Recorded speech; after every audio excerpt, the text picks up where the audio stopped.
So I hope that the reading was fruitful for y'all. I hope there was some little gems and kind of things you were able to glean out of that. I know that geography chapter was a little dry, was it not? It was a little bit it was a little dry for some of us. Unless you're really into geography and you're like, I've been waiting for this my whole life.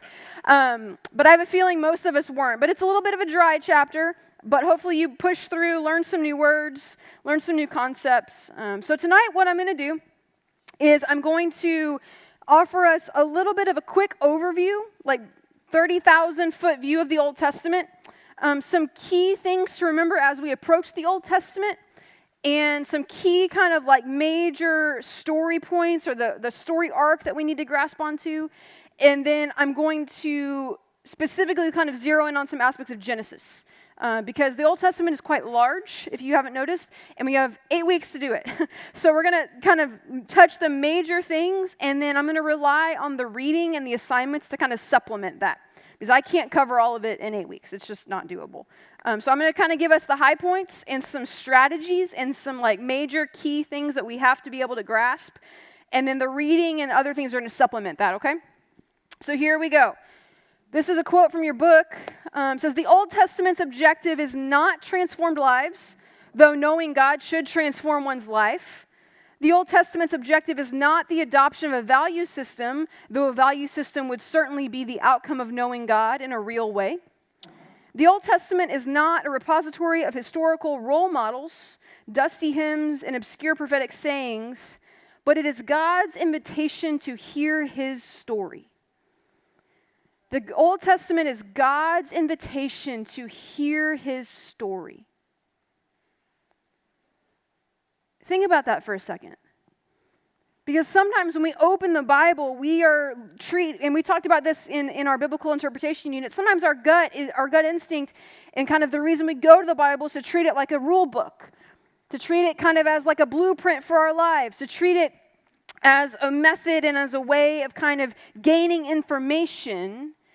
And it can do all of those things, but I would submit to you, as the authors of your book submit to you, that especially just talking about the Old Testament here, it's the invitation to hear God's story, and then I would add to find our place in God's story.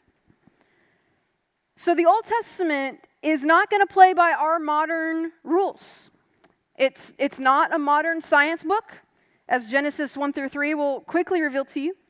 It's not it's actually in some places not even a very good historical document, because the authors are not worried about historicity and accuracy the way that we are as modern 21st century postmodern, moving even past postmodernism readers. They're just not. They're in a completely different culture. Remember, we talked about this a lot in biblical interpretation. They're very concerned with different things than we are. And so part of what we have to do when we approach the Old Testament, and we're going to talk about this more in a second, is we have to learn to ask the questions the Old Testament wants to be asked. We have to learn to ask the questions that the Old Testament wants to be asked. Because here's what happens when we read the Old Testament in our brains, in our minds. We read Genesis 1 through 3, and we are very concerned. I've talked with many people who are very, very concerned that a snake is talking. Like that's the thing. They're like, wait a second, this is weird. And I'm like, the biblical authors do not care about that. They're simply telling a story, okay? So they're not concerned with the things that we are concerned with in many, many ways. So we have to learn to ask the questions that the Old Testament wants to be asked. Let me give you two illustrations before we kind of jump into some Old Testament things of what it can feel like to study the Old Testament. One is this. Pretend with me for a second, kind of, if you can, and it's not an exact science, but we're going to pretend that you have only ever seen black and white silent movies. That's all you've ever seen. Like Charlie Chaplin, it's black and white silent movies, okay? You have no concept of like color. You have no concept of like Dolby Atmos, like immersive sound. You have no concept of like LCD screens. None of that. You've only ever seen like poor quality, black and white, silent movies, okay? And then I want you to pretend with me for a second that's all you've ever been experienced in. That's all you've ever seen in your whole life. And I take you and I say, hey, let's go see a movie. And you're like, great, that sounds great. Let's go see a movie. And I sit you down in an IMAX theater where the seats move and you're watching like a Marvel movie or Lord of the Rings or something that is just massive. And there's lights and there's sounds and the sound is all around you and it's just bright and there's colors and all of that stuff. You would feel like you were in a completely different world. And it would be rather shocking. And maybe even like nauseating in some ways. Like your system would be on overdrive. The contrast of those two things is much like what we often experience or what we should realize is happening when we approach the Old Testament. It is completely other and different than our culture, than our way of life, than what we are concerned with, than how we record history and information. It's completely different. It is completely different. It was written thousands and thousands and thousands of years ago in a language that I think only one or two of us in this room know. And it's completely different. And so to juxtapose those two things against each other is much like what we experience when we try to kind of get into the Old Testament initially. It can feel a little shocking. It can feel a little bit like, I don't know what's happening right now, and it's a little bit nauseating. Like, it's very weird. The second illustration I offer you is stolen straight from Tim Mackey. And this is what Tim says. Tim encourages us when we approach the Old Testament to be good tourists of the Old Testament. And what he means by that is, if you've ever had just the benefit and the joy of traveling abroad, it's good practice to not be that kind of bumbling American tourist. Okay, like that they can just pick out of a crowd real quick. Like, hopefully what you do when you go to another country is you get a guidebook. You kind of familiarize yourself with customs, maybe with a few like key phrases that you need to know, some important things about like geography, some important situational awareness things. Like, hopefully you do this when you travel abroad, especially if you're traveling somewhere where they don't speak your language. So that you're familiar, you have at least a little bit of your bearing. Otherwise, what happens, this is Tim's illustration, is you walk off the airplane and you're like, where's the McDonald's? And everyone's like, American! Like, don't do that with the Bible. Don't do that with the Bible.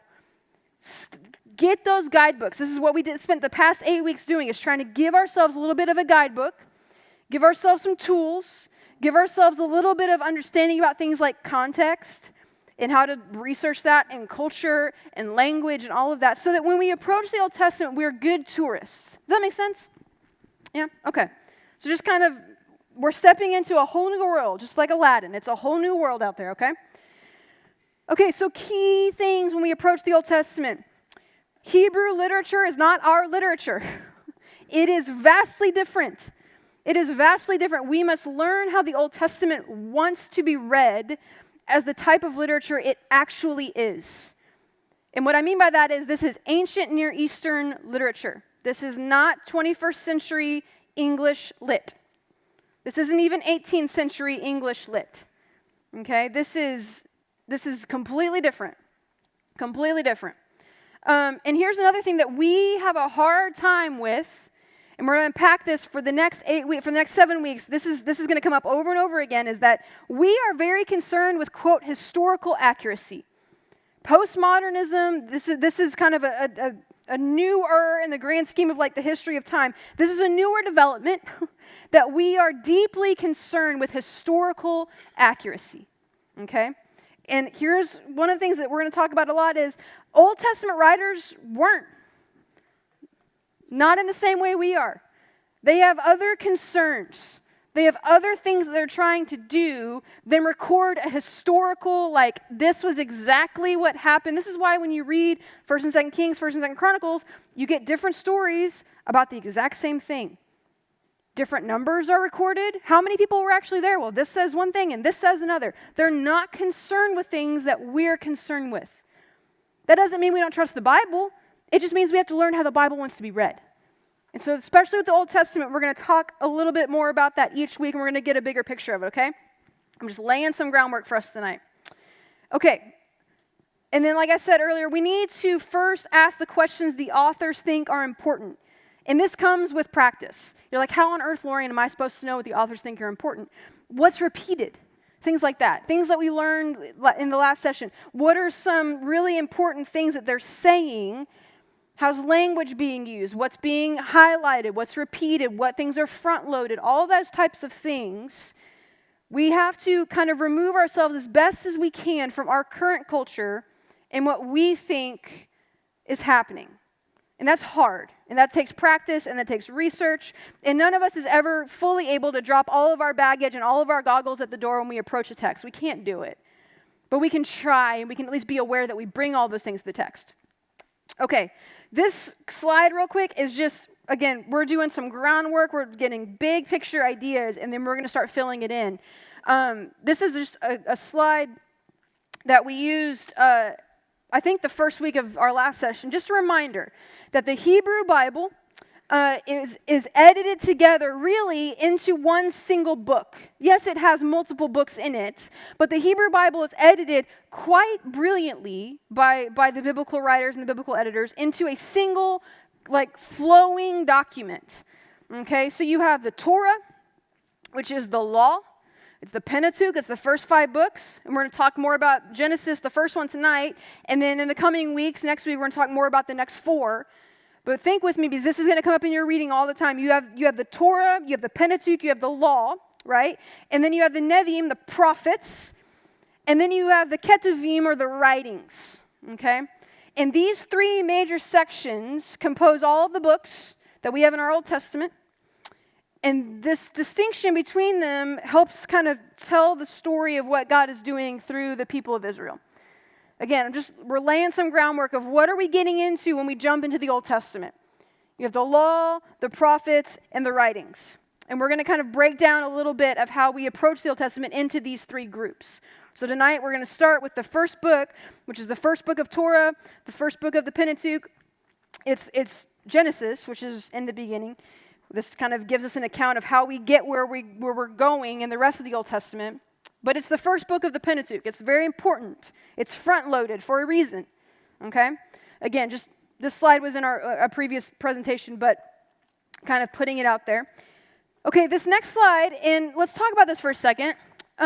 It's really a good idea to, in your brain, kind of have the big story of the Bible broken down into some manageable chunks. Okay, we want to have the ability to kind of cohesively tell the story of the Scriptures in a relatively timely and helpful manner.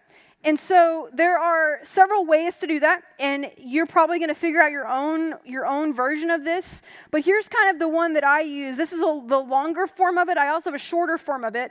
But here's kind of how I break down the story of the Bible writ large. I know we're specifically talking about the Old Testament tonight, but this is key because the Old Testament obviously sets the latter half of this up.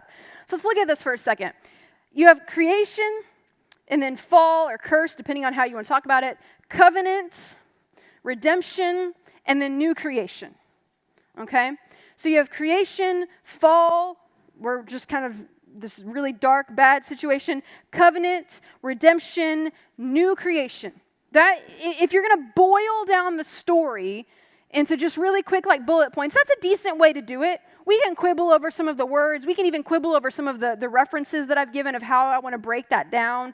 And again, you could even do this in a much shorter version that's just creation, fall, redemption, new creation. But I think that it's important for us to get the fall, to get the covenant in there. Because if you haven't noticed already in your reading, covenant is a big thing in the Old Testament.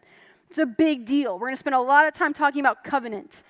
But this is a really good kind of approach. And you'll notice that the first 3, that over half of this happens in the Old Testament. Over 3 out of the 5 of these things happen in the Old Testament.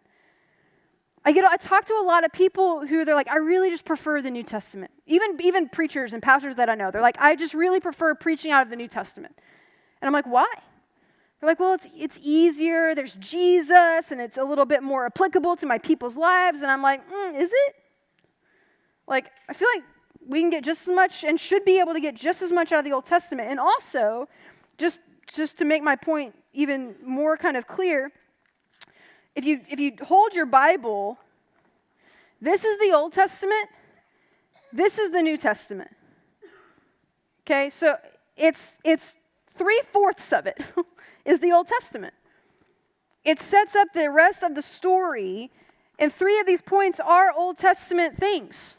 So we should be able to really speak, I think, I'm kind of encouraging the church in saying this, I really feel like we should be able to speak pretty clearly and well about God's creative act in Genesis 1 through 2, about what happens in the fall and the curse in Genesis 3, and then about the covenant that happens throughout the rest of the Old Testament. We as Christians should be able to kind of articulate that pretty well. Because those are kind of like big, like just the massive posts that hold up the rest of the story. And 3 out of the 5 happen in the Old Testament. So we're going to talk more about those as we go. But just, again, this is kind of lay of the land. We're getting our arms around it. One of the big things, and if you've been in Bible study with me or anything like that, you've probably heard me talk about this. One of the big things in the Old Testament, and into the New Testament again, because they connect, we can't divorce the two very well, is the idea of God's presence. Okay?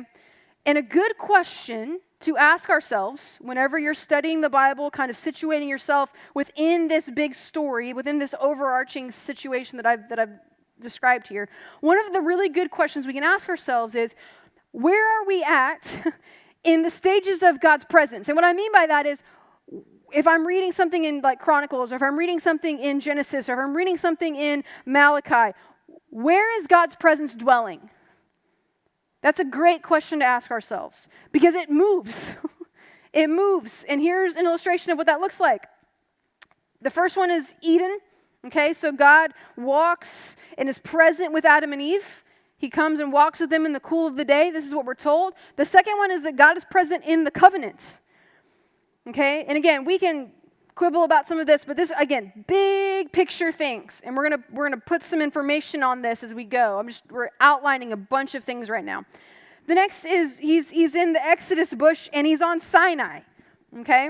So God's presence appears to Moses very tangibly in this bush that's on fire but not consumed, right? And then God's presence literally comes down on Mount Sinai. It rumbles. God says, don't touch it or you'll die. Don't even let your goats come up and touch it or they'll die. Like, it's a serious business in the book of Exodus. Like, God says, I will meet you on this mountain when I bring you out of Egypt. And God does. And God's spirit and presence are there. And Moses goes up and meets with God, comes back. He's got like a sunburn situation because he's been in God's presence, right? The next one is the tabernacle. Okay, God tells the people in Exodus, hey, I want to dwell with you. I want to be your God and you be my people, and I want to dwell in your midst. So build this little kind of traveling hut for me. And in that, you're going to create this Holy of Holies type situation, and you're going to put the Ark of the Covenant in there. And on top of that mercy seat of the Ark of the Covenant is where my actual presence will dwell among you. Why? Because God desires to dwell with God's people. This is one of the major themes of the Old Testament. God desires to dwell with God's people in the midst of God's creation. This is a major theme. Major theme. So after the tabernacle, we have the temple. Think about Old Testament story with me. David says, God, you're great. And we have this Ark of the Covenant. We don't really have the tabernacle anymore. And King David, I'm going to build you, God, a temple. Because this is what people did. They built temples to house their deities. Israel was not unique in this. All the other cultures did this too, okay? And God looks at David and says, David, that's great.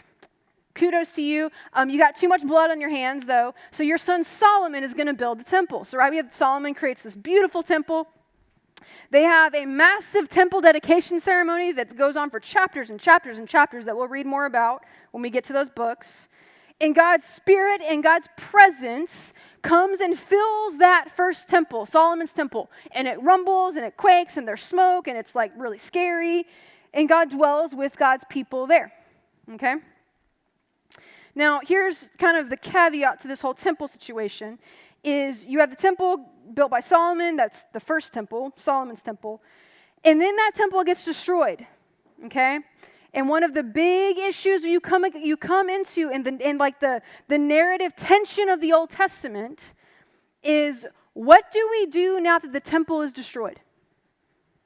What do we do now that we are no longer in our homeland because we're exiled? What do we do now that the temple where we met God and took care of like covenant business? What do we do now that that is destroyed? And you see Israel start to get creative and imaginative of how to deal with this because they have no temple. And then you get to like Ezra and Nehemiah, and we're going to talk about just a big picture story right now.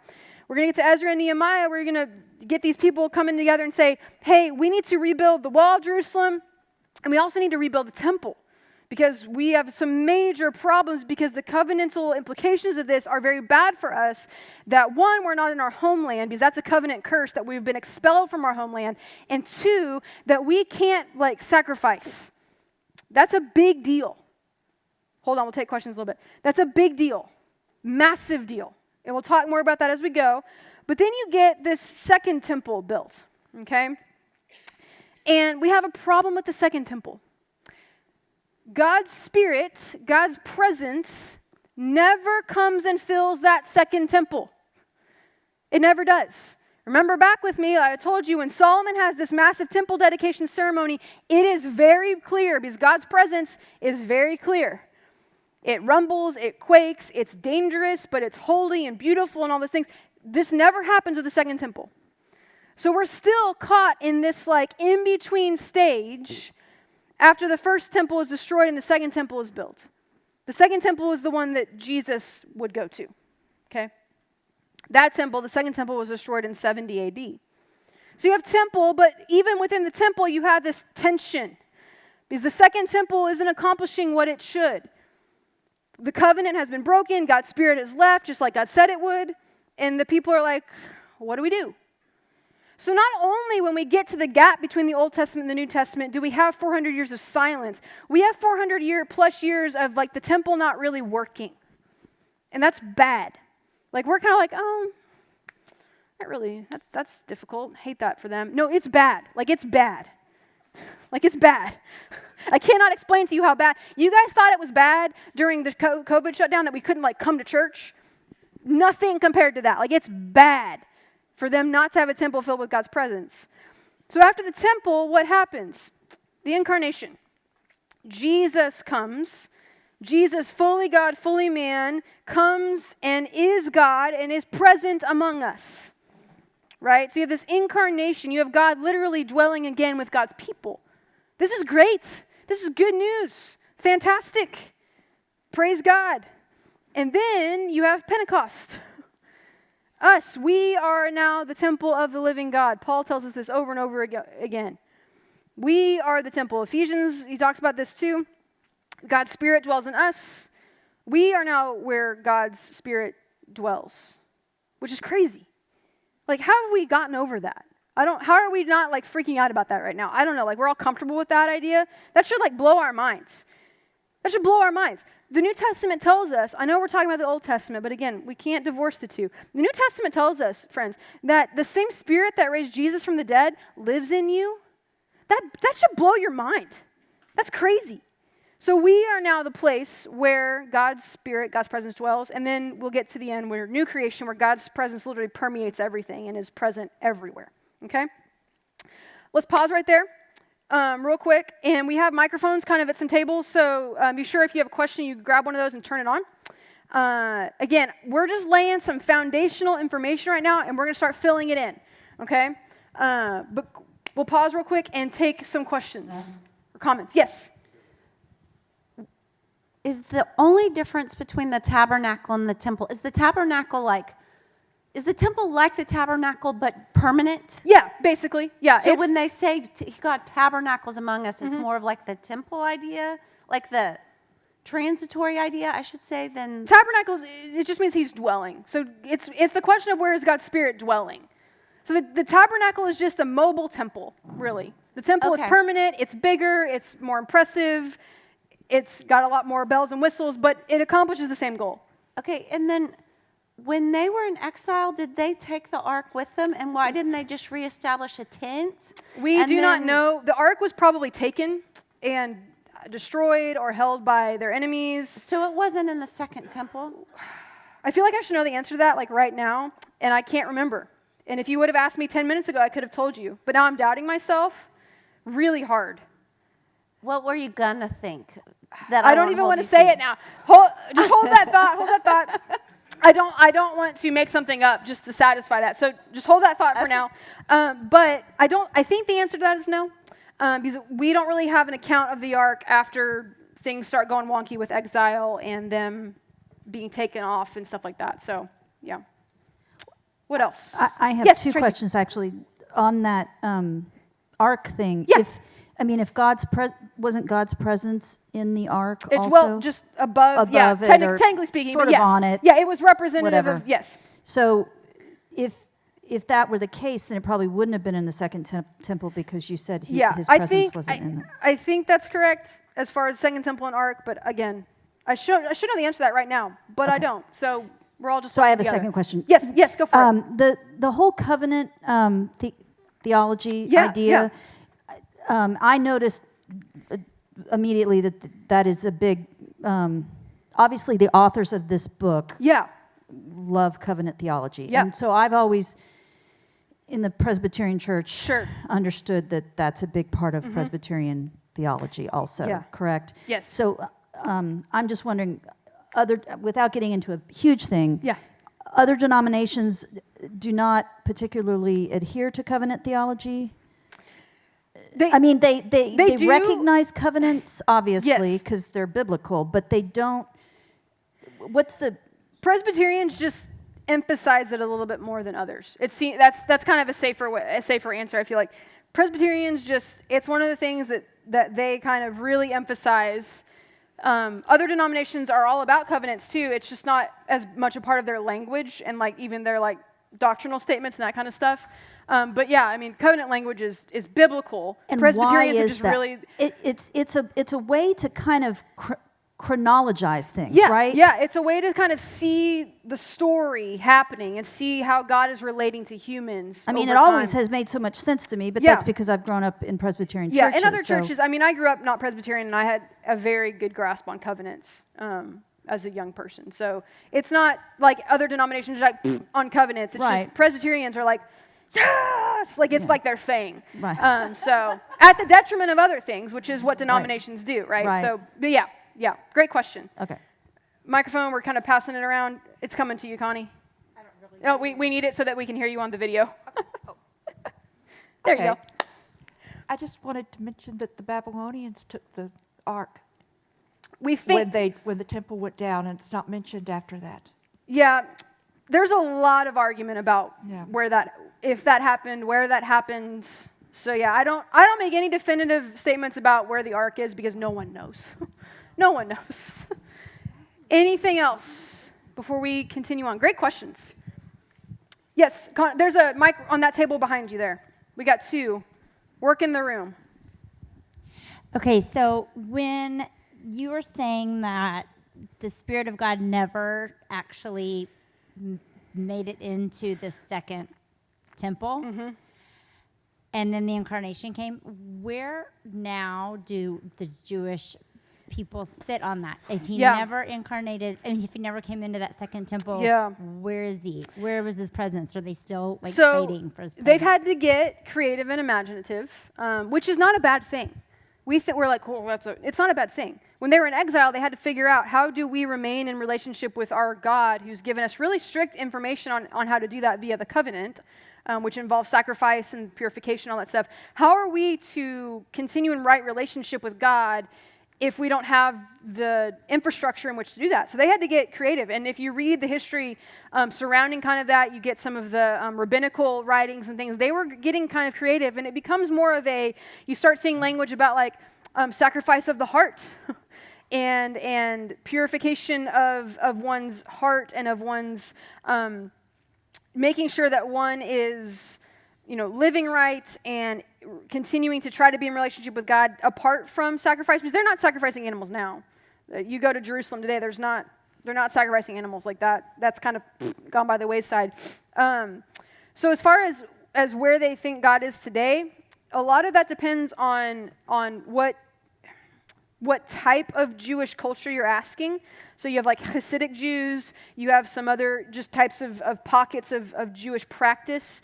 Most of them are going to say things like, God is present with us, God's omnipresent. So we believe that as God's people, God hasn't forsaken us. It looks different than he used to, but God is still present with us. And then they, of course, have things like, they have the high holy days that kind of keep them along the calendar. They have Sabbath, things of that nature, that kind of keep them in rhythms that are different than like the sacrificial rhythms, but they've kind of adopted systems like that. Yeah. Got a microphone somewhere? There we go. Thanks, Tracy. Unfortunately, you opened a can of worms about what Jews today do that they didn't do, or what they don't do today that they did earlier. And what I'm concerned now is the cleansing rituals, the use of mikvahs and that sort of thing. As Christians, we have baptism, which is sort of like a cleansing ritual. But I don't know, why would the Jews give up those kinds of rituals when it wasn't necessary? It was done outside the temple. Mm-hmm. I don't know the answer. Jewish stuff is not my bailiwick. So I'm not going to try to like make up answers that I don't know.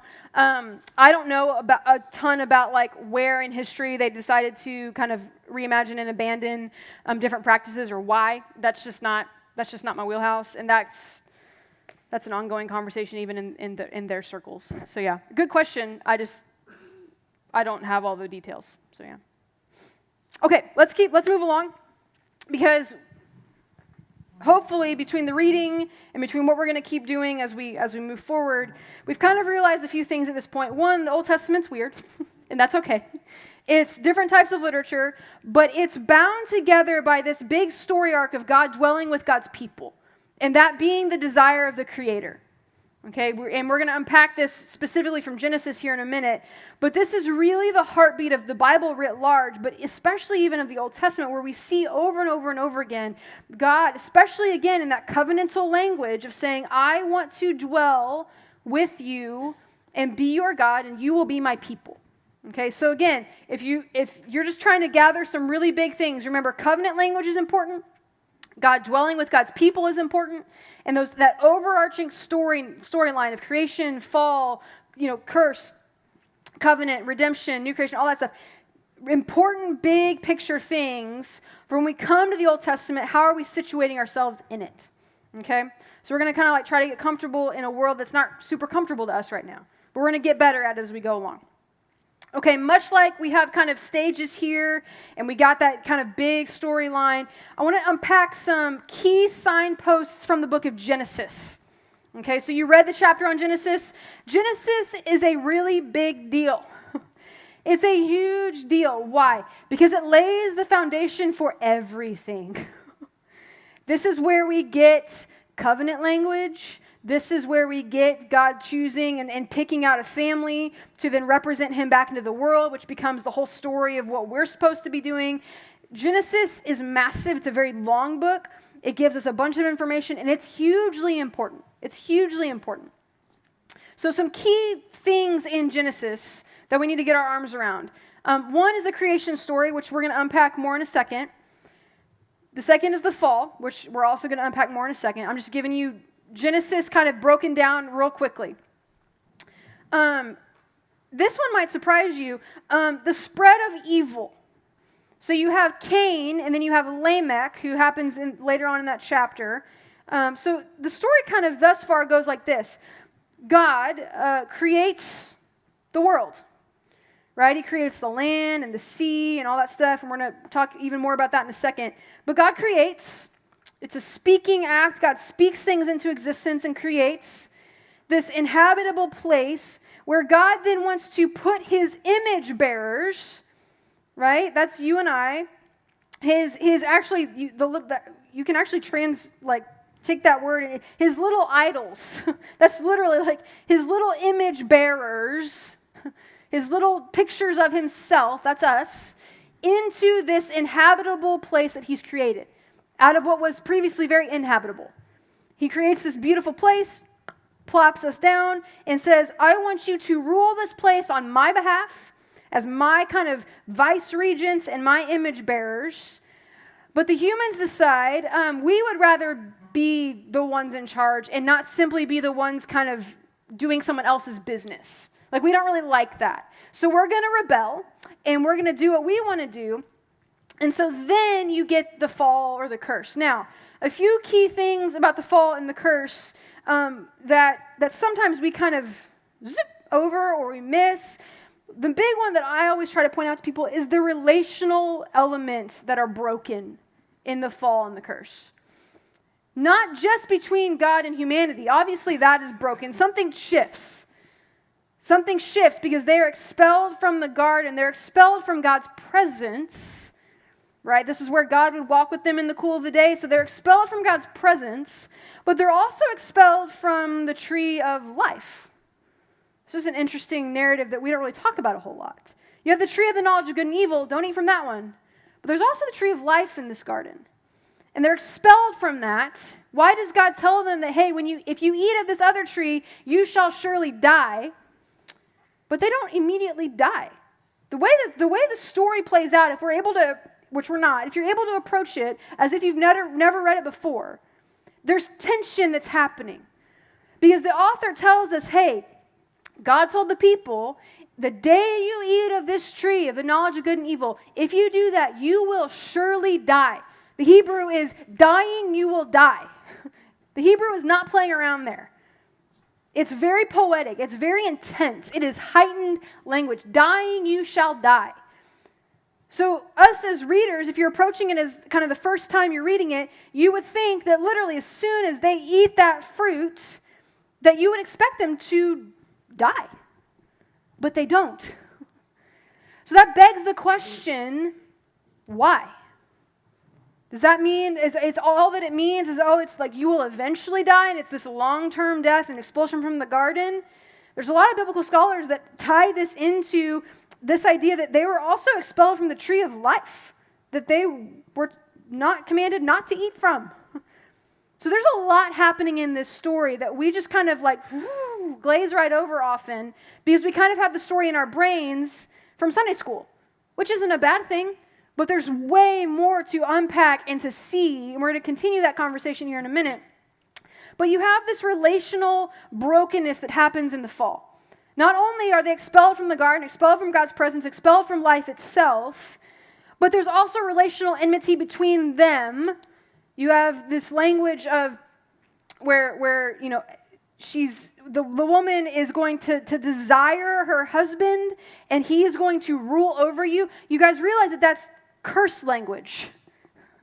That's not pre-curse language. That's curse language. That's fall language. This relational struggle between humans. The relational struggle that we also now have with the earth itself. Right? Adam is told, hey, the ground isn't going to work for you as well anymore. It's not going to produce fruit as easily. You're going to have to work really hard. And it's not going to be pleasant.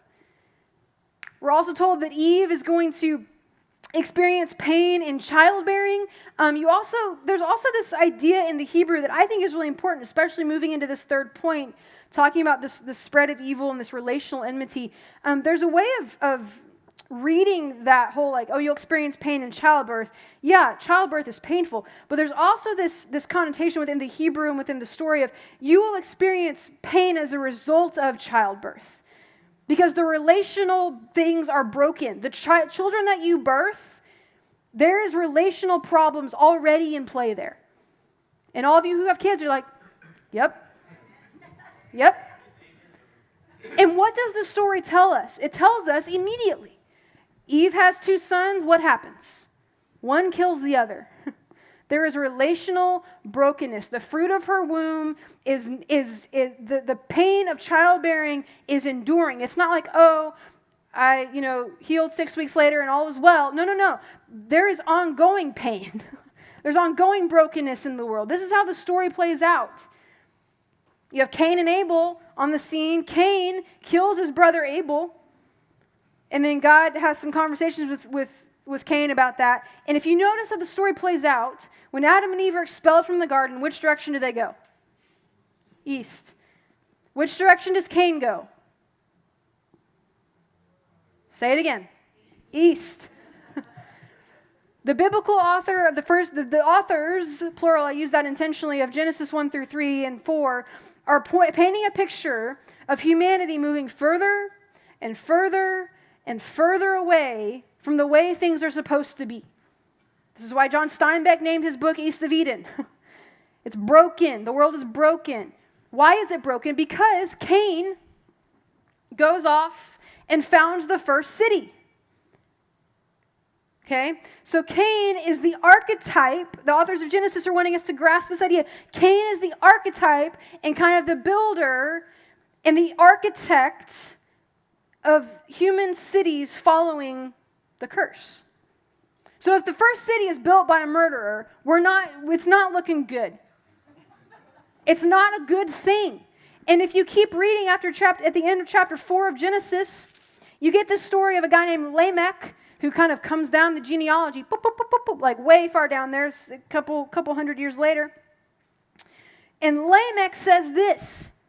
It says in verse 19 of chapter 4, it says, Lamech married two women, one named Ada and the other named Zillah. Ada gave birth to Jabal. He was the father of those who live in tents and raise livestock. Genesis is giving you its version of how things came to be. How did we start getting nomadic people? How did we start getting people who live in tents? It's offering you a story of how that happened. It's saying, hey, this is where they came from. So and then his brother's name was Jubal. He was the father of all who played stringed instruments and pipes. Got a musician in the family. And then Lamech does this. Lamech goes off and he kills someone. He actually kills, I think, a few people, and it's not good. This is in chapter 5. It continues on. We get more about Lamech. And it's just bad news bears. And Lamech kills people, and he actually celebrates it. And he's like, this is good. This guy offended me, and I just decided to kill him. Do you see how Genesis is painting a story of evil escalating? Wickedness escalating. You get into chapter 6 of Genesis, and literally in my Bible here that I have tonight, the kind of heading that the translators have given Genesis 6 is wickedness in the world. It is just growing and expanding and just exploding everywhere. Genesis chapters about 3 through 5 and 6 are just bad. Like, it's bad. It is a depiction of what is happening as a result of moving further east of Eden. It's a very poetic thing. Like, it's a very beautiful, sad, but beautiful story that the way this is constructed, and sometimes we miss it. The next story we have in the key signpost is the flood, right? You get the flood narrative starting in later Genesis chapter 6 through a few chapters after that. But the flood doesn't even fix everything. Because literally, they get off the boat, and things go south again. Like, if you've read what happens after they get off the boat, it's not pretty. Like, it's not pretty. And then you get the Tower of Babel. Again, not pretty. This is not good. Things are just spiraling out of control over and over and over again.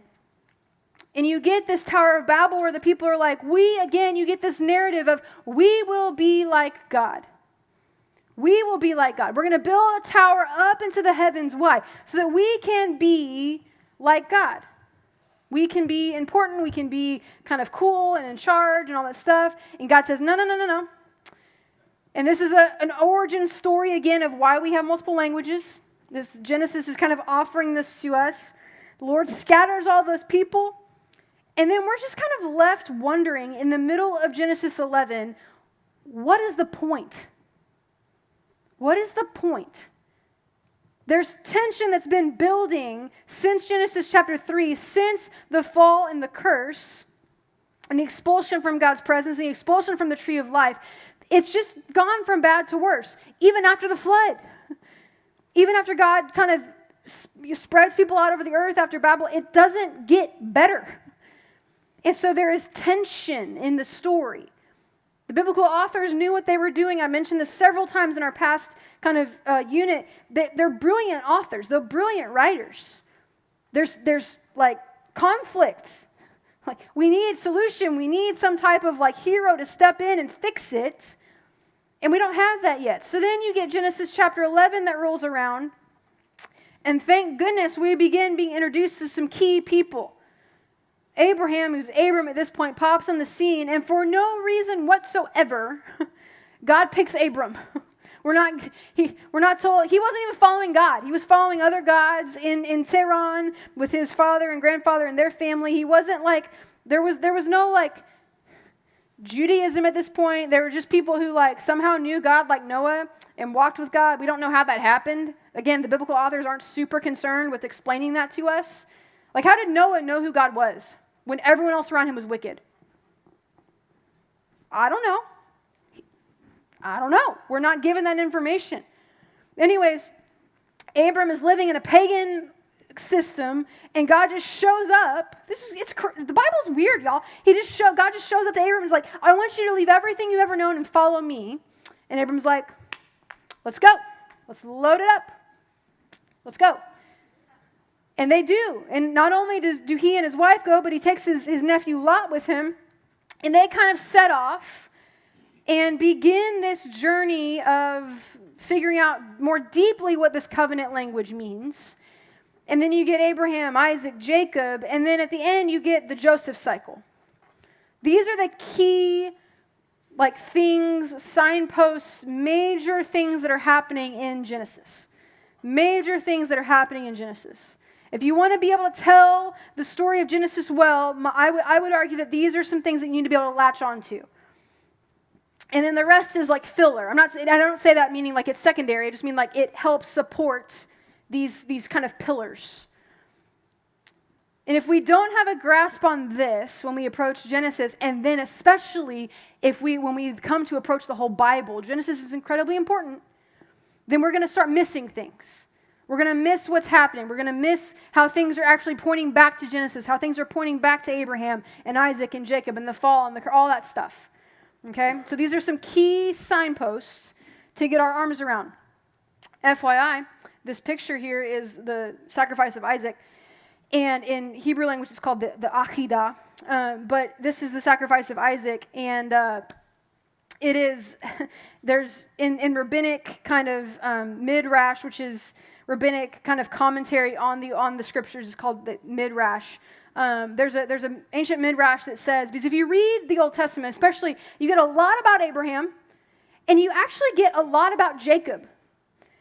We don't get a whole lot about Isaac comparatively. He kind of is pretty silent for the most part. And there's actually an old Jewish Midrash that says that he is silent because he was traumatized. And I don't say that like, no, like, think he was a person. He was a human being, okay? And so, I say that as a reminder, don't make it glossy and nice and neat. It's messy. It's messy. It's a messy book. Genesis is a messy book. But anyways, that's for you. And this word here, this Hebrew word, this is the Toledot formula, which you read about. It's in your book on page 78 and 79. There's a nice chart on the top of page 78. The Toledot means this is an account of. This is an account of. This is the Hebrew word for, hey, pay attention, I'm about to tell you a story. And this phrase happens multiple times in the book of Genesis, typically in front of one of these stories. It happens a few other times, but in front of one of these types of major signposts. The authors of Genesis, the kind of people who put Genesis together, are giving you flashing lights in Hebrew, so it's not really helpful to us sometimes, but they're giving you flashing lights saying, hey, next chapter, next major section, pay attention. Pay attention. I'm about to kind of introduce some new characters, some new concepts, some new stories. This Toledot formula. So dog ear, mark, highlight that chart on page 78, and then 79 kind of defines some of those terms, I think even in bold, maybe for you. So just remember that because it's important. Okay, let me pause there and see if we have questions and comments, and then what we're going to do for the last little bit is we're actually going to go deep into Genesis 1 through 3, because that seems to be where a lot of us have some hang-ups and some frustrations and some questions that just never get answered. And then we're going to see where that leads us, because it's really, really important to set especially those 3 chapters up as we get ready to jump off further into Genesis, but then also into the Old Testament as a whole. So let's pause right there. Questions and comments. Grab some more snacks. We're not really going to take a break tonight because we got so much to cover. So if you got to use the restroom or something, by all means. But also grab some stuff. First question. Yes, ma'am. This is really quick. Lamech or Lamech or whatever. I noticed that it said that he took 2 wives. Was he the first one to take 2 wives? Could that be also a big deal? No, that happened all the time back then. Like, so it all happened the time. before him? I'm pretty sure. Pretty sure it did. I'm trying to remember right now. But yeah, everyone did that back then. Because there's not many people mentioned before him. Yeah, there's no like command not to. So yeah, yeah. I mean, I know it was totally and it doesn't, and fine, God but I just didn't know if he happened to be the first one. Yeah, and God doesn't seem also. to mind. Like multiple other people do it, and it doesn't seem to be an issue. So yeah, we get really hung up on that, and it wasn't an issue for them. Like everybody did that. Like it was what everybody did. Yeah, so. When you were talking about relational things, I didn't know if that was like one of those things that could have made things fall apart. You know, right, like the thread that you pull on and it just starts to but I don't think that doesn't seem to be the reason for why Lamech had problems. But yeah. What else? Microphone somewhere over here. There we go.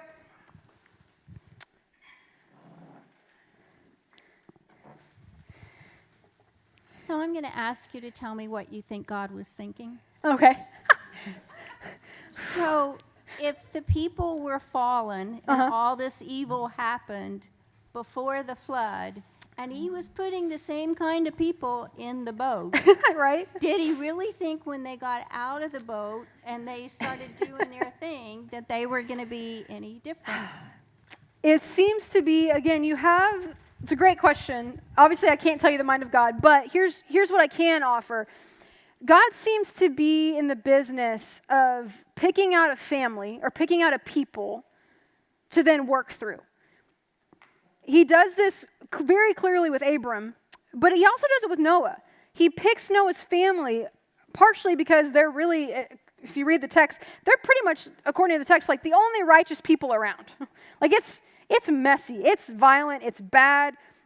Violence is just filling the earth over and over and over again, and it's polluting the creation. This is kind of the poetic reading of Genesis that we get. The violence that people are perpetuating is polluting the creation. It's polluting the temple, the metaphorical temple of creation that we're going to talk more about here in a second. But yeah, God seems to be in the business of picking a family of broken people. Now, granted, we are told that Noah walked with God and knew God and was righteous in that way. But obviously, clearly not perfect, right? And clearly his sons are not perfect. Like, it's messy after the flood, y'all. Like, the Bible is not PG-13, especially Genesis. Like, it's not PG-13. It's nasty and ugly in some places, and very messy, very violent, very, inappropriate. Like, we get uncomfortable with it. Like, there's a reason we don't teach, let's see here. There's a reason that we don't teach, parts of Genesis 9 to our children, initially. There's reasons for this. It's not pretty. But yeah, God's just gracious, I guess. It's I'll pick you, and we're going to start again with you. I guess God's just merciful, even in our brokenness. What else? Questions, comments? Tom, we got a question over here. This takes us back to the earlier question. You talked about covenant theology. Could you briefly contrast that with dispensational theology? Oh, maybe that's not a brief question. That's not a brief question. Here's what I'll do. We will talk about that another week. I'm going to make a note, and we will unpack that, because that's a great question. And I want to give it more time than I could give it right now. Yeah. Any other questions? Can we get the man a microphone? There we go. I know it's a hassle, but it helps people who have to watch later be able to hear. This might be another one of those questions that takes a whole lot longer, but is there a quick summary? Because if the story is basically man continually disappointing God, yeah, and we know God is omniscient and knows all of this, mm-hmm. Is there a quick kind of rebuttal to why didn't God see all this coming? Why does it feel like when you tell that story, he's like, okay, let me try this. Let's try the Abraham thing. Yeah. Let's, you know. Yeah, so part of that, the answer I'm about to give is going to make some of us uncomfortable, but that's okay. So a lot of ancient Hebrew literature, they don't really view God as omniscient in the way we use the word omniscient. This omni language is really came into the conversation much later. Like, it's not Old Testament language. It's not even really New Testament language. And so again, remembering that the ancient writers are viewing God in different terms than what we as postmodern thinkers want to put on this. Now, again, that made some of us uncomfortable. But they're not overly concerned. The writers don't seem overly concerned with being like, well, we screwed up again, but why did God let this go on? Doesn't seem to be their big question. So that's kind of the answer about like what they're dealing with. How we as people today can kind of possibly respond to that. One is, and here's a good question for us to ask ourselves, kind of setting up a response to your question.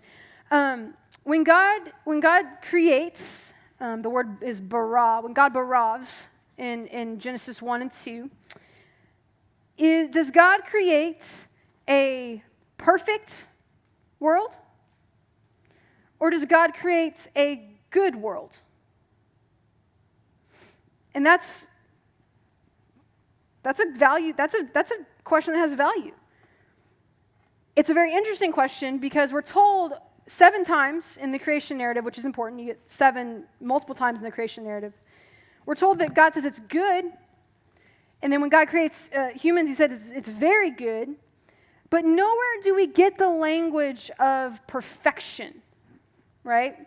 Nowhere do we get the language of this being a heaven-like, in the way that we think of it, place. We don't get that language. We read that into the story as modern readers, but nowhere do we get this idea that it's perfect.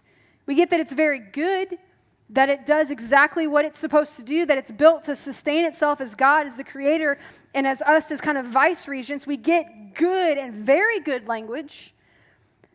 But again, and this is a whole other conversation that kind of gets us into philosophy and existentialism in some ways, but if it was perfect, where did evil come from, right? And the question of where did evil come from is also a big question, regardless of what we think about if it's good or perfect. But just something to think about. I'm not offering an answer, but what does the text actually say?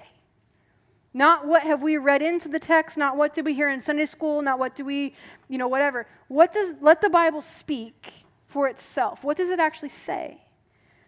So, circling back to your kind of comment and question, I think as modern people, because even now people are like, why does God just let this keep getting worse and worse? Like, the problem of evil is a huge question. Where is God? If God's on the throne, this doesn't look very good for him, really. I mean, if you're honest, in many ways, as someone who doesn't know the story or doesn't believe in what God's doing. So my response to that, and again, that's a massive question, and people have written volumes on this. But one, I think that God is in the business of long suffering with us and of patience alongside us, and of, again, going back to this idea of wanting to be in relationship and community with us. I don't know why. It doesn't make sense to me. Like, if I was God, I'd be like, that's a whole lot more work than I want to put in. Like, if we're honest, like, we are messy, right? But God seems to be very concerned and very interested in dwelling with us and being present with his creation and of fixing the things that we break. And again, I don't know why. This is one of the mysteries of grace, I think, is that God wants to be present with us. And God longs to dwell with God's people, even in the midst of our brokenness. I think this is one of the reasons that Paul in the New Testament says that God was through Christ, he was reconciling the world to himself, right? Because this is what God has always wanted. This is what God created for, is to be in community and relationship with his creation. But as to just why God does what God does, especially in the Old Testament, which is long-suffering and letting people kind of run rampant with sin, and we experience this today. That's a question that philosophers have asked for a long time. Yeah, a valid question, but one that is just really deep. Yeah. Okay, let's take a little bit of a dive into Genesis 1 through 3 for our last little bit. I know we are going fast tonight, but Genesis is massive, and to try to teach the Old Testament in 8 weeks is a lot, and I'm seeding a week so we can talk about biblical archaeology, which is going to be great, but I'm seeding a week of actually going through the book, so we got to kind of book it through some of this. I called this slide Genesis 1 through 3 FYI. Just FYI. Not everyone reads Genesis 1 through 3 the same way you do. Imagine that. Most of you know this. Most of you are aware that, hey, if we're going to argue about the Bible, Genesis 1 and 2 especially are great places to go to argue. They're great places to get our feathers up and kind of get in the tizzy about and have arguments and split denominations even and split friendships and just split.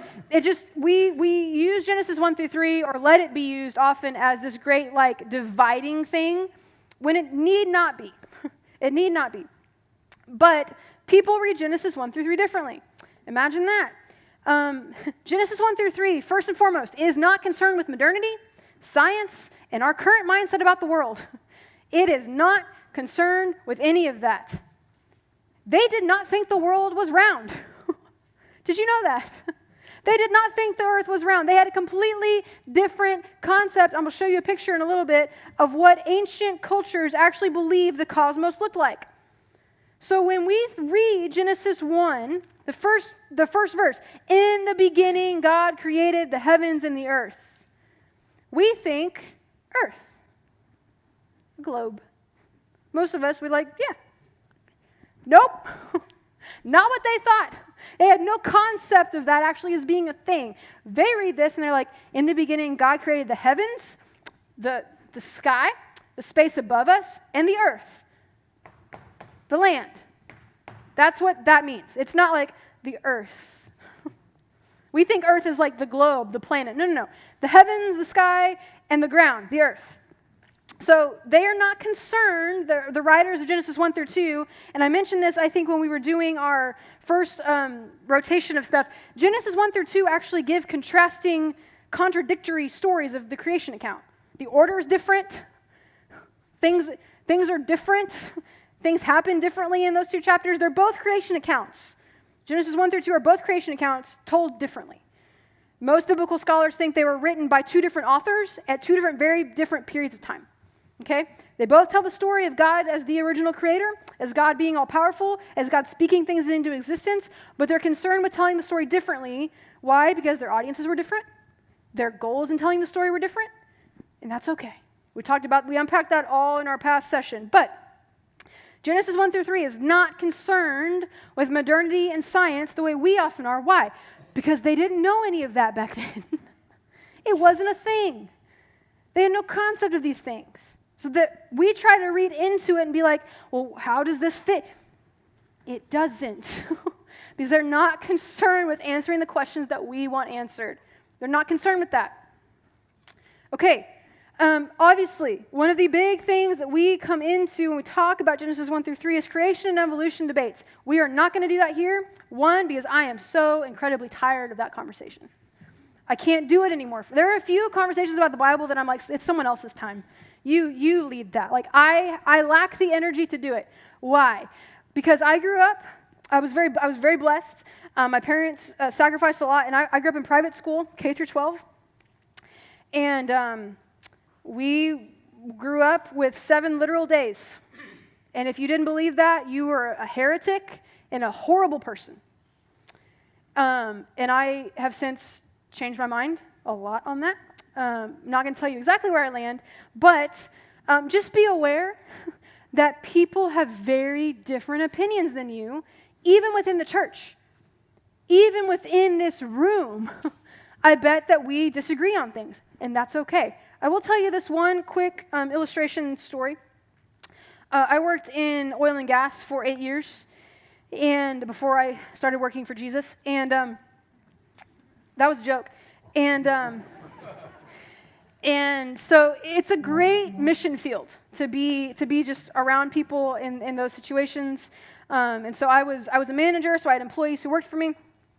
And one of my employees was a very, very staunch agnostic. We had a great relationship. We still text. We still keep in touch. We would share books because we both read on our lunch breaks, and so we would literally like swap books back and forth. And one day we didn't talk about Christianity. We didn't talk about the Bible. I kind of let her bring that up as she wanted to. But one day she asked me, she's like, so where do you fall in this whole conversation? She's like, because Christians are crazy. And I was like, I know they are. I know we are. And when I explained to her, and again, where you land on this is totally fine. Again, we're not going to debate. It doesn't matter to me. It really doesn't. It's not necessary for salvation. But when she found out, as I kind of talked her through Genesis 1 through 2, that I value science, we lost connection again, that I value science, and that I actually value kind of understanding what science and technology are able to tell us that we did not previously know, she lit up.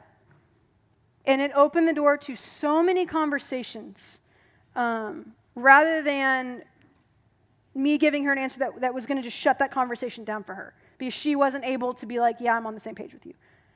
So it's a good conversation to have. Abel, can you, we're good. Never mind. My bad. Let me get us back to where we were. It's a good conversation to have. Research it. Know kind of where you land. But here's what I will offer you just as a passing. It's not worth what we've made it worth. It's just not worth it. It's not worth arguments and anger and broken relationships. It's not worth that. It's just not. And if you want to talk about that more, I would be happy to talk more about that with you offline.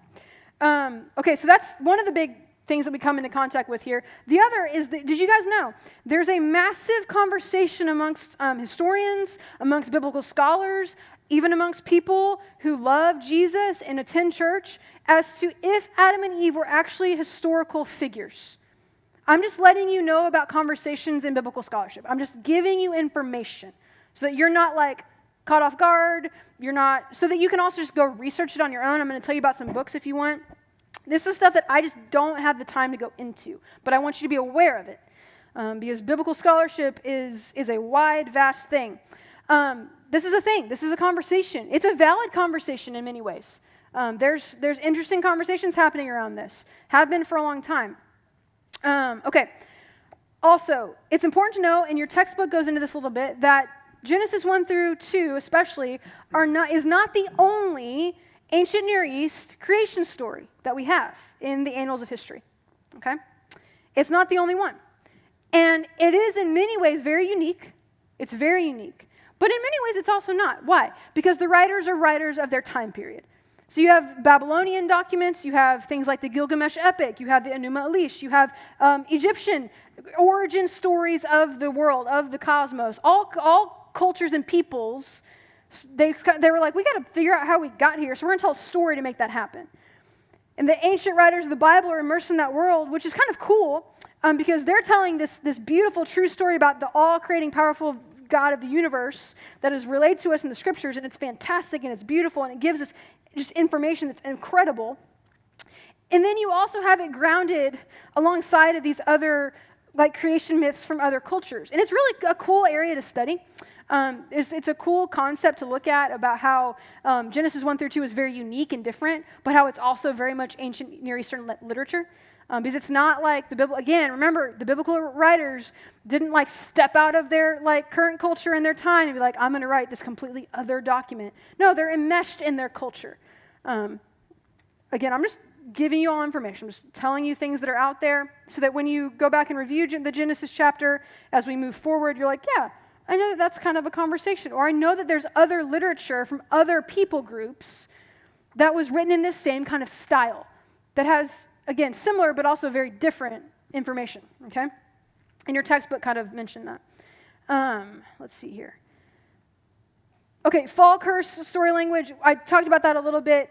Just this idea of broken relationships. It's more than like, oh, you're kicked out of the garden and you're not in like this beautiful place anymore. No, it's like fractured everything. It's fractured the God relationship. It's fractured the like personal, interpersonal relationships amongst humans. It's fractured our relationship with creation itself. Just an important kind of thing to grasp. Okay, real quick. FYI, in Genesis chapter 1, we're told, in the beginning, God creates the heavens and the earth. Again, not like the earth globe, but heavens and earth. And in Hebrew, it's Bereshith bara Elohim et hashemayim ve'et haaretz. And you get this word bara, which is Hebrew for creates. And FYI, only God creates. Only God creates. When that word is used in Hebrew, it is only ever God who creates. Humans make things. We do not create. Only God creates. That is a word that is reserved for the divine. Only God can speak things into existence. Only God can use the ruach, the breath, to do something. We can make things out of what God has created, right? We can build things, and as little kind of image bearers in the world, we want to be good representatives and co-creators with God. And so we're kind of building and establishing things, but we do not create. Only God creates. And this is something that continues in the Old Testament. Only God creates. Only God baras. Okay? Just interesting information. Another interesting piece of information is the importance of naming things. The importance of naming things. You get this pattern in Genesis 1, especially where you have God calling or naming things, right? So God calls the light day, the darkness he calls night. He names things, right? Adam names the animals. So naming gives you authority. In ancient Near Eastern languages, naming something gives you authority over it. Naming something gives you a certain element of control. It gives you an element of knowledge. Something's name is incredibly important in this culture that we're stepping into with the Old Testament, which is one of the reasons why one of the commandments is, do not take my name in vain. It's not, oh, don't say bad words. That's not what that means. It means actually a multiplicity of things. One is, hey, I've revealed myself to you through my name, the burning bush. Don't take it in vain, because that's a big deal that God has revealed himself to his people. We're going to talk more about that when we get to Exodus. But naming things, which is why this naming pattern in Genesis 1 and 2, or especially Genesis 1, is really important. Really important, okay? This is an image of what they thought the world looked like. I'm going to post this, so if you can't see it super well, it's okay. But this is what they thought the world looked like. This was kind of the ancient cosmology. So you have the land, you have the earth, which is kind of in the middle there. You have these little like mountains. They thought the mountains in many ways were kind of like these pillars that held up the dome of the sky. The word firmament is another way of translating that kind of, there's an expanse between the land and the sky, or the earth and the heavens. There's this firmament. So they thought that, hey, there must be, because it rains sometimes, but it doesn't rain all the time. So there must be some type of dome that holds back the rain, right? They're processing this on the information level that they have at the time, without like science and modernity. So they thought that the earth was flat, mostly, with mountains and stuff like that. And had this like firmament that was holding back the waters, that was holding back kind of the heavens, the heavenly space. And then above that, you have the heavenly seat of the deity. Okay, so God is other, heaven is God's space, the earth is our space. And below that, you'll see this place called Sheol, this kind of pit, this place of the dead. Not a bad place necessarily, a necessary place, because how do we explain what happens when you die? They did it with this, okay? And then below that, you have these columns of the earth and the ocean and the waters. And so they thought these columns were holding everything up. This is why when Jonah talks about, in Jonah chapter 2, I think, when Jonah is in the belly of the great fish, and he's like kind of sarcastically praying. There's a lot of sarcasm in Jonah that we miss. And he's praying, he's like, my life is terrible, and I'm going down into the abyss. This is what he's like, I'm going down into the abyss. I'm going down into like the lower columns of the earth below the sea. This is bad news. This is bad news. I'm going down even into Sheol. Like I'm going down in the earth. So this is where we get some of that language of even the Psalms sometimes talk about, if I make my bed down in Sheol, if I make my bed even below the foundations of the earth, God, you're there. So they're not picturing, the writers of Genesis are not picturing a round spherical globe when they talk about, and God created the heavens and the earth. This is the framework that they were working out of. Now, again, science is a beautiful thing. Beautiful thing. We have come to learn that this is not actually how the world is. We have telescopes. We have like the International Space Station. We actually can see a picture of the world itself, of the actual globe, which is crazy. So we now know that this is not actually how it is, but we are better readers of Genesis and better even readers of the Old Testament writ large if we can kind of keep this in mind, that this is their concept. This is their concept of how things were working, okay? A little bit more on the importance of covenantal language in Genesis, because again, we're going to hit this hard time after time after time in the coming weeks. You get language of covenant first in Genesis 9. God makes a covenant with Noah, right? This is the Noah covenant. God says, I'm going to put my bow in the sky. It's going to be great. We're going to be partners in this. And it all just goes downhill. Bad news bears. But the covenant that we probably know better is where God calls Abram in Genesis 12. And you don't really get like the whole covenant enactment here, but you get the language of covenant where God says, I'll make you a great nation, I'll bless you, curse those who curse you, make your name great, all that stuff. You will be a blessing, okay? We get this language in Genesis 12. Then we get it in Genesis 15 again with Abram. And this is where God says, don't be afraid, I'm your shield, I'm your very great reward. And this is also where we get the covenant ratification, the official document signing of the covenant, basically, where God puts Abram in a deep sleep, which is interesting because don't you think you would want to be awake if you're agreeing to something as big as a covenant? Interesting. But it's symbolizing that God is the only one capable of actually keeping the covenants. Abram's not even awake when God covenants himself to Abram. That's how sure God is of God's self. He's like, I know you're going to mess it up, so you can just take a nap. I'm going to take care of this. But Genesis 15 is where we get this whole language of Abram splitting the animals, lining them up, this weird like pot that's like on fire kind of like passes through them, symbolizing the presence of God, and God covenants himself to Abram and Abram's descendants. Hugely important. Genesis 15, huge, important chapter in the Bible. You should be able to know that off the top of your head. Genesis 15 is covenant language. Important, important, important. And then we also get this, and we also get another kind of sign of the covenant in Genesis 17. This is where circumcision enters the group. It's like circumcision has entered the chat. Like that's what's happening here. Like God's like, let's add another element to this. He does this when Abraham's 99 years old. He's an older man, but back then they lived a long time, so he's not really that old. But he's old enough to where it's like, I can't really have kids, which creates tension in the story. And God makes and kind of ratifies again his covenant with Abraham through circumcision. But remember this. This is key when we talk about covenant. This is key when we talk about covenant. Specifically, if we go back to chapter 12. Covenant and God calling, much like God did with Noah, much like God has done with Abraham, Isaac, Jacob, and so on, David, and so on as we go.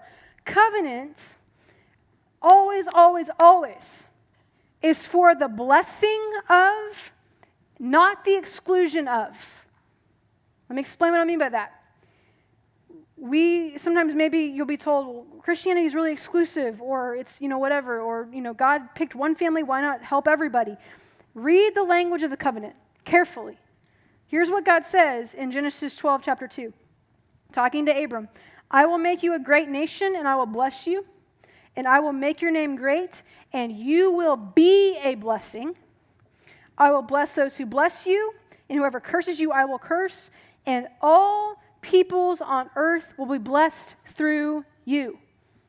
There is a covenant, what's the word I'm looking for?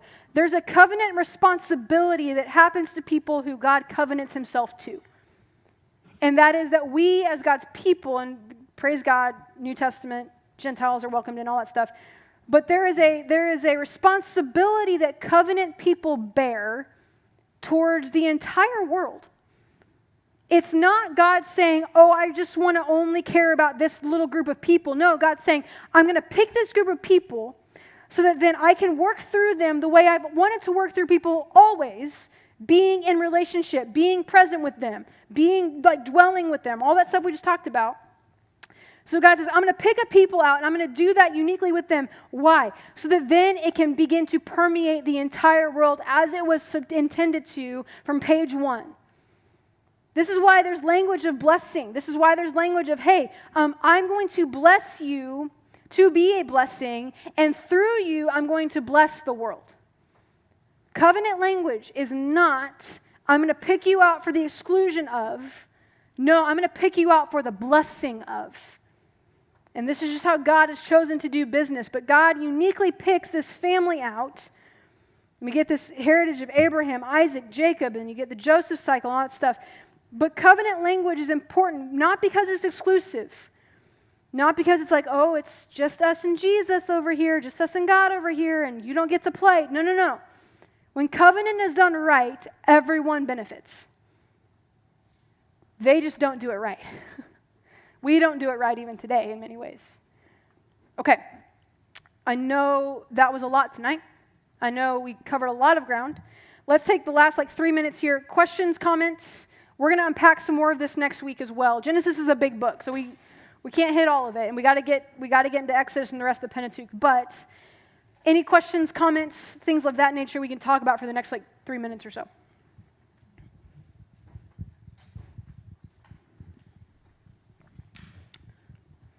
Nobody.